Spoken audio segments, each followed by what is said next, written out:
Partisipasi ini tentunya keterlibatan masyarakat secara umum, baik dari berbagai stakeholder untuk tetap, ikut serta dalam proses pemilu.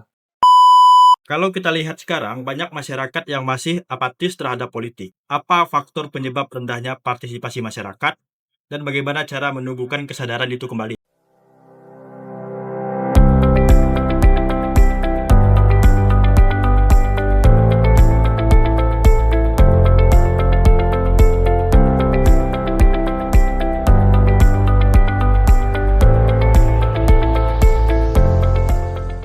Assalamualaikum warahmatullahi wabarakatuh. Selamat pagi dan salam sejahtera bagi kita semua.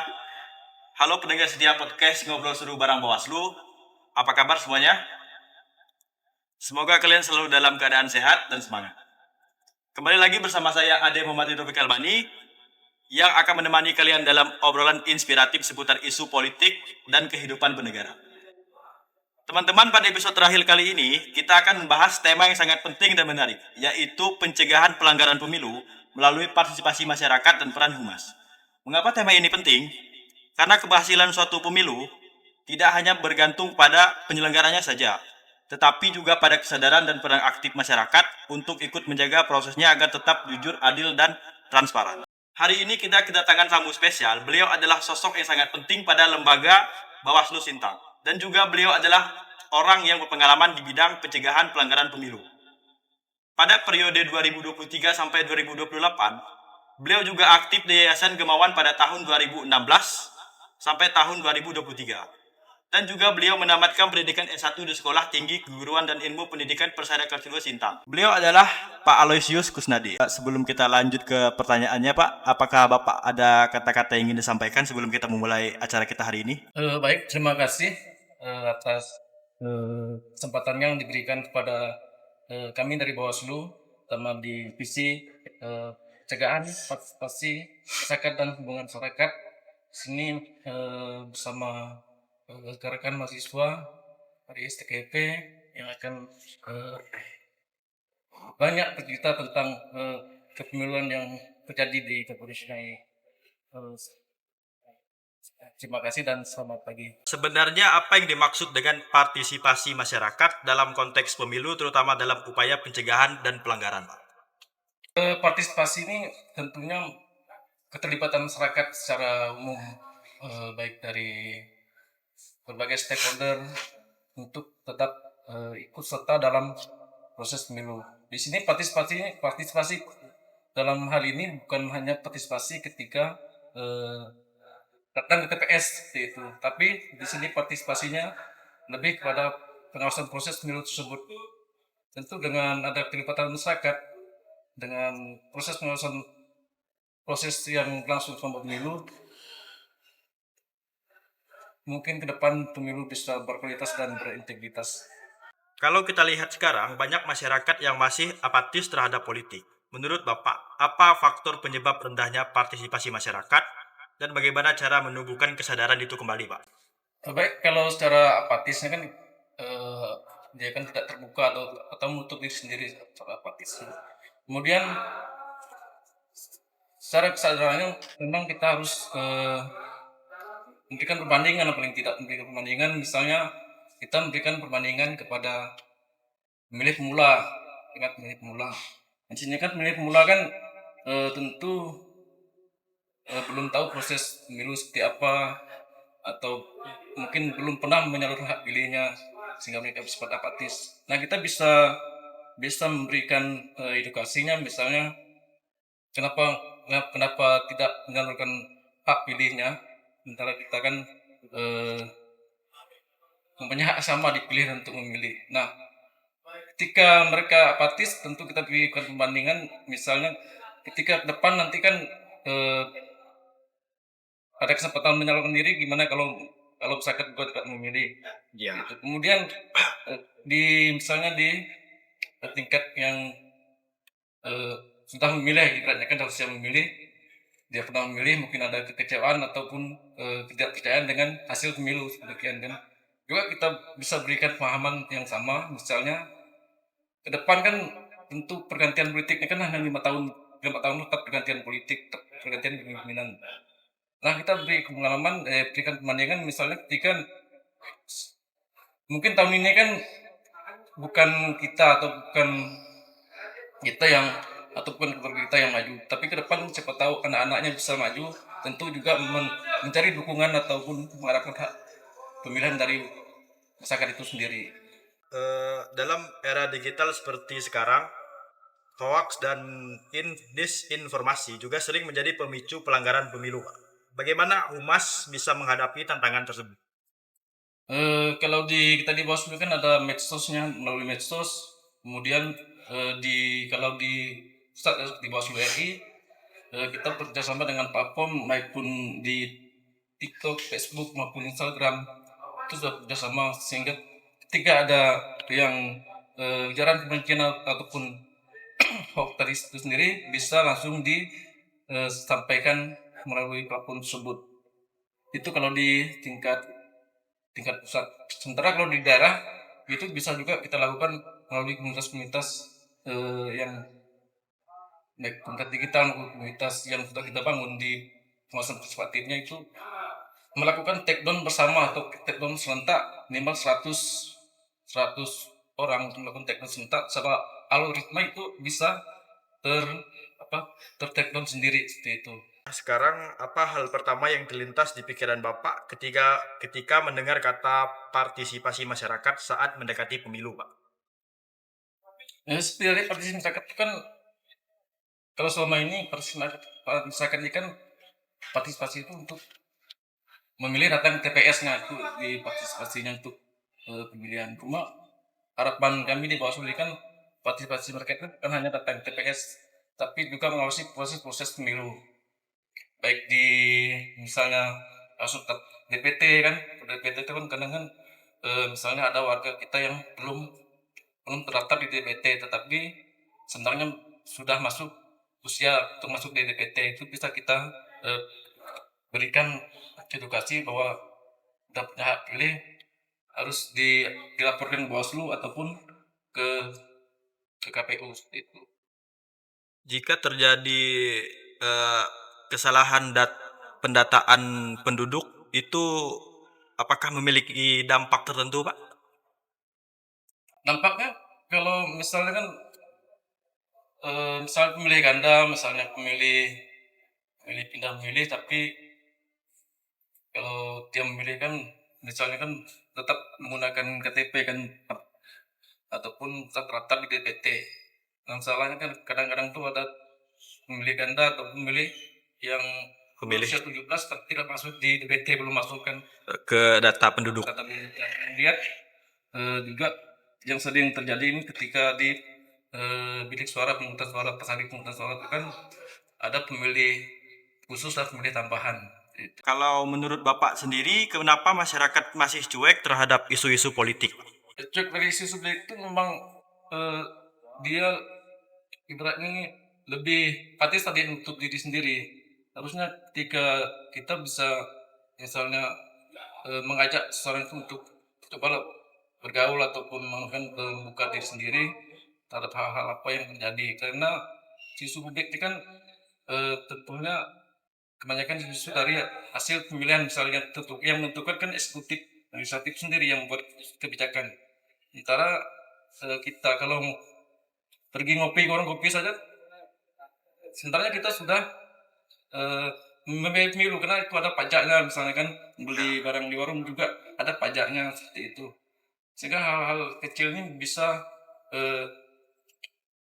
ketika diskusi bisa menumbuhkan pemikiran yang kurang terhadap kebijakan publik yang sering patis lah seperti itu. Masyarakat kan paling sering tuh berpikir kalau Bawaslu itu adalah pemegang kendali dalam hal pelanggaran pemilu. Nyatanya itu bukan hanya dilakukan oleh Bawaslu saja, tetapi perlu juga bantuan dari pihak luar, seperti kepolisian dan kejaksaan, Pak. Sebenarnya harapan yang di Bawaslu ini sendiri, memang selama ini kita ada penegakan hukum terpadu sebagai pemilu di situ kan terdiri dari unsur kepolisian dan kejaksaan. Tapi alangkah lebih baiknya kedepannya mungkin ada badan khusus yang menangani perkara pemilu itu sendiri, sehingga dengan skill dan tampilan yang dimiliki badan tersebut sangat memberikan keputusan yang bijak kepada peserta pemilu yang melakukan sengketa tersebut. Kalau tentang pelanggaran politik uang itu termasuk ke dalam pelanggaran seperti apa, Pak? Dia pidana. Termasuk ke dalam hukum pidana. Ya, Melalui proses-proses seperti apa kalau saya boleh tahu, Pak? politik uang ini sebenarnya kan ketakutannya kalau di eh, minggu kemarin itu antara pemberi dan penerima itu sama-sama terjerat hukum pidana sebenarnya. Sehingga mungkin enggak lah untuk si pelapor ini penerima ini melaporkan yang memberi gitu kan, karena sama-sama terkena hukum pidana antara pemberi dan penerimanya. Apakah pelapor tersebut mendapatkan perlindungan dari pemerintah? Sementara sih pelapor eh, untuk pembuktian yang susah kalau di detik uang ini, karena nomor seri dan misalnya uang tersebut masih utuh seperti itu, dan tentu ada alat bukti yang mendukung yang benar-benar secara formil dan materinya sesuai dengan syarat pelaporan bisa diterima. Apakah ada momen ketika Bapak merasa, wah ini penting banget nih untuk diketahui publik, kayak suatu temuan pelanggaran atau kejanggalan saat pemilu, Pak? Misalnya kalau kemarin kan sedang temuan misalnya sering terjadi itu eh, di saat pemungutan suara ya, pun di saat pemungutan suara itu kan seperti sering kita dengar tuh berita hoax lah, misalnya kan, oh ini bisa diwakilkan gitu kan, sementara pada sesuai dengan Undang-Undang 7 tahun 2017 itu kan pemilu kan misalnya langsung bebas dan rahasia, tentu hal itu tidak bisa diwakilkan dan itu juga bisa terjerat dengan pidana. Kalau masyarakat ingin berkontribusi tanpa harus terjun langsung ke lapangan, apakah ada langkah paling sederhana yang bisa dilakukan mereka, Pak? Bisa melalui medsos mereka dengan mengedukasi melalui medsos mereka, dan kita juga di pemilu kemarin juga menggandeng media-media yang ada di sedang ini untuk melakukan pengawasan dan untuk eh, memberitakan terkait dengan eh, tentang kepemiluan seperti itu untuk mengedukasi masyarakat, dan juga melalui Kominfo dan RRI juga kita sering menyampaikan informasi-informasi terhadap berkenaan dengan kepemiluan itu sendiri. Kalau boleh tahu, Pak, apa tantangan paling berat Humas dalam menerapkan kinerjanya, Pak, saat sedang pemilu? Kalau Mas saat pemilu ini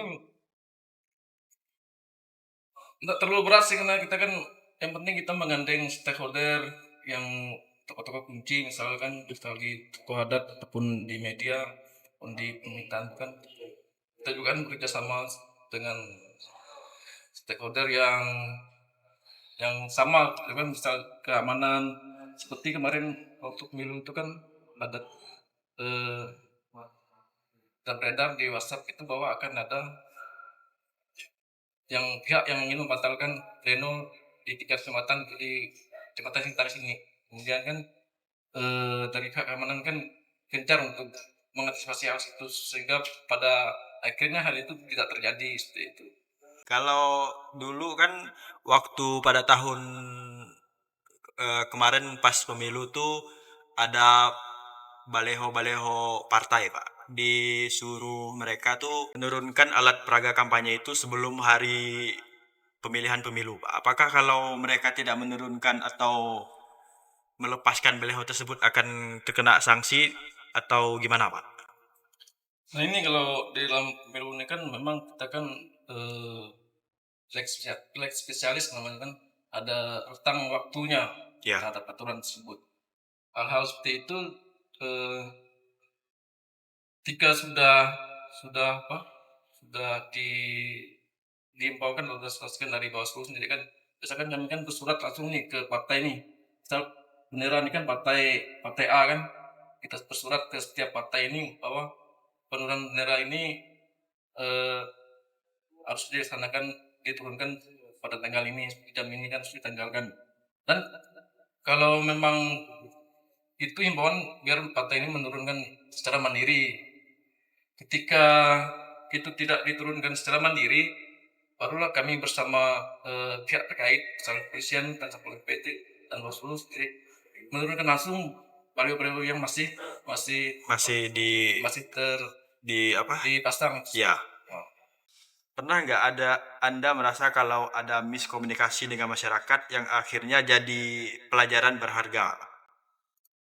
Sebenarnya sih lebih pada misalnya di apa eh, saat di pemungutan suara sih, seperti misalnya tuh yang tentangan tuh misalnya itu pemilihan bisa diwakilkan, ada aktor-aktor tertentu kan dari calon-calon tertentu kadang tuh bisa diwakilkan gitu kan, kadang kawan-kawan kita misal pada bulan tadi bawah di eh, Osdam PKD dan TPS kan enggan apa eh, merasa terintimidasi gitu kan dengan hal tersebut. Nah, dari apa karena barang tersebut kan memang tidak bisa diwakilkan gitu. Itu terjadi baik di dulu pun di pemilihan tuh masih terus digaungkan, ada terus yang mengatakan ada pokoknya ada salah satu aktor yang mengatakan bisa nih diwakilkan gitu, sementara kan hal ini kan tidak bisa diwakilkan. Kalau berita hoax atau kesalahpahaman yang paling sering ditemui di lapangan itu berupa apa, Pak? Kita lebih kepada termasuk tadi kan yang memilih itu kan yang berwakilan, kemudian sering sering itu kan kepada juga misalnya mendukung satu calon sih, itu kan misalnya ada imbalan atau apa seperti itu kan, cuma kita kemarin kita yang sebagai eh, adik-adik promosi basket ini lebih lebih apa bersama media kan lebih kepada misal kita berita ini muncul ataupun ini kan kita membuatkan cek fakta seperti itu kan, benar nggak hal tersebut, sehingga kita tidak apa menyebarkan isu-isu hoax maupun mungkin eh, kepada masyarakat luas seperti itu untuk mengantisipasinya. Kemudian kalau dari Bapak sendiri, apakah ada momen atau waktu ketika Bapak menemukan pelanggaran seperti politik money dengan dilihat secara langsung gitu, Pak? Apakah pernah, Pak? Belum pernah. Belum pernah. Atau ada laporan terkait hal tersebut dari orang lain? Laporan ada yang juga ketika proses di Gakumdu itu kan karena kekurangan alat bukti tersebut sehingga tidak diproses.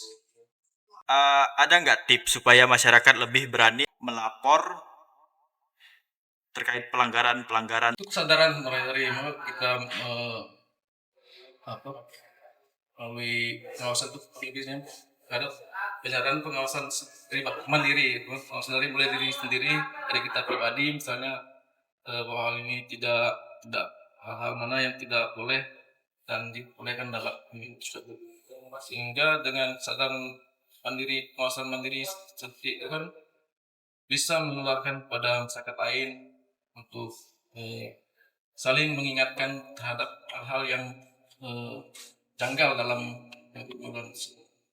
Pertanyaan terakhir pada sesi kita hari ini, apa pesan atau ajakan yang ingin Bapak sampaikan kepada masyarakat agar tetap berpartisipasi aktif dalam menjaga integritas pemilu, Pak? Saya rasa sesuai dengan pengawasan partisipatif, yaitu pengawasan yang melibatkan seluruh stakeholder. Dan pengawasan partisipatif itu tentunya dimulai dari pengawasan secara mandiri terhadap proses-proses pemilu ke depannya. Dari proses-proses tadi pengawasan mandiri tersebut harapannya bisa memberikan edukasi kepada masyarakat luas, baik secara langsung maupun tidak langsung. Dan juga kami dari Bawaslu juga berusaha untuk di non tahapan ini untuk tetap mengedukasi dan menggandeng semua stakeholder untuk kerjasama untuk mempersiapkan eh, pemilu ke depannya. Seperti yang lihat Bawaslu sekarang ini kan ada program namanya pembelajaran belajar bersama pembelajaran Bawaslu, kemudian ada program pendidikan pengawas partisipatif. Dengan hal tersebut eh, ke depan bisa menumbuh kembangkan kader-kader pengawas partisipatif yang bisa menularkan isu terkait dengan kegagalan pemilu, sehingga pemilu ke depan sesuai dengan tema pendidikan partisipatif, berfungsi dan bergerak untuk pemilu yang bermartabat di 2009 dan pemilu mendatangnya. Baik Pak, terima kasih banyak atas waktu yang sudah diluangkan Bapak pada hari ini dan berbagi ilmu kepada kita pada hari ini yang sangat bermanfaat. Kemudian akan saya bacakan kesimpulan kita pada hari ini. Di seluruh rangkaian kegiatan pada podcast hari ini kita dapat menyimpulkan bahwa pencegahan pelanggaran pemilu merupakan tanggung jawab bersama, bukan hanya tugas lembaga penyelenggara pemilu semata. Masyarakat juga memiliki peran yang sangat penting sebagai pengawas sosial dan ikut memastikan tiap tahapan pemilu berjalan dengan jujur, adil, dan transparan. Pada akhirnya, pemilu yang berkualitas tidak hanya diukur dari hasilnya, tetapi juga dari prosesnya. Kita semua memiliki peran sebagai penjaga moral bangsa. Sekecil apapun kontribusi yang kita lakukan, mulai dari tindak menyebarkan hoaks, mengikuti kegiatan sosialisasi, hingga mengajak orang sekitar untuk peduli adalah langkah nyata untuk menciptakan masa depan demokrasi yang lebih baik. Untuk pendengar setiap podcast Ngobrol Seru Bareng Bawaslu, semoga obrolan ini menjadi bagian inspirasi bagi kita semua untuk lebih peduli terhadap proses pemilu dan ikut menjaga integritas bangsa. Jangan lupa untuk selalu cek before you share, pastikan informasi yang kita sebarkan benar dan bermanfaat. Saya Ade Muhammad Ridho Fikalbani, pamit undur diri. Sampai jumpa di episode berikutnya dengan topik menarik lainnya. Wassalamualaikum warahmatullahi wabarakatuh.